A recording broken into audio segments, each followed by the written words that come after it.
Hi, I'm Rob Porschke, game designer on T-Human. With me is Dennis Dyack, the director of T-Human, and Henry Sturchy, the director of design. I'm going to go through the bioengineer skill tree.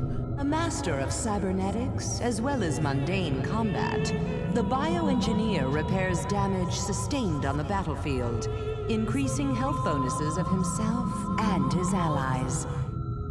So one of the really unique things about T-Human with the bioengineer is he's got to be a very self-sufficient character, but he also has to be a very strong supportive character as well. And you can see the 3 distinct paths that are available to you in the skill tree actually highlight and accent that very well. At the top of the skill tree, you'll see here is a group node that's shared for the whole group, and this increases your health regeneration over time. So it's kind of like a HOT in an MMO game, where it'll actually just keep on bringing it up. The more points you invest into it, the faster and the more it'll regen. As you can see here, I can invest a couple points, open up some of the branches below that give me the possibilities of going down the different paths. So if you go down the left path, this is more of the core support path.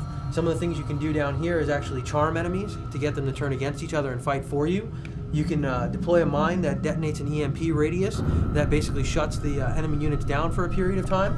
You will be able to do a quick and instant heal, so you'll be able, it's more of a moderate heal value, but it instantly heals everyone that needs to be healed. And then at the bottom, you can increase the juggle height, again, to help support your group, build up some combo meters, serve some guys way up in the air for you. And the great thing about the bioengineer is 2 things. The first node automatically heals everyone in your party, so just by playing with them, you get a bonus. But the other thing is you don't get to use a lot of these powers until you actually kill enemies. So he's a very active healer, which is unlike any game we have seen so far. Usually healers sit in the background and wait for their mana to recharge. There's no mana in T-Human, so you have to kill people to actually, use these powers.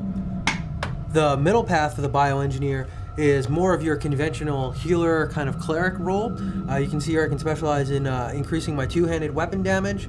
I'll be able to deploy a shield with my spider that actually covers the group for you, and that thing is just phenomenal. You can actually just drop that down and just tank a whole bunch of stuff. It's a lifesaver. The great thing about the shield too, and it's you play it and you realize how powerful this is, it stops you from getting knocked down.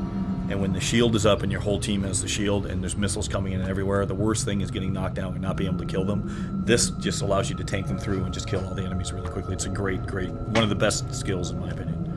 The battlecry node in the middle path here is actually, it's your large heal, but it's a bit delayed. So as you hit it, it'll take a couple seconds to fully ramp up. So you've got to plan a little bit more for this, but your actual heal output is significantly greater than your other heals. And then towards the bottom here, this will increase your group's maximum hit points. So again, this is kind of your pure cleric, really strong healer role. Down the right side, on the right branch, is actually your kind of combat medic. This is a really interesting hybrid path. You can see here I can specialize in one-handed weapon damage. My healing is actually done through my spider. He'll deploy a mine, and when the enemy's detonated, it'll actually be able to heal my group there. So it's a very unique and active way to heal through this path. The combat skill here, you can see, is basically a buff, a little bit more like a paladin. You can get your resistance buffed up for your group. You can actually get your damage and your defense is all increased by this duration buff. And then at the bottom, you can actually have a chance of adding lightning damage to your melee attacks.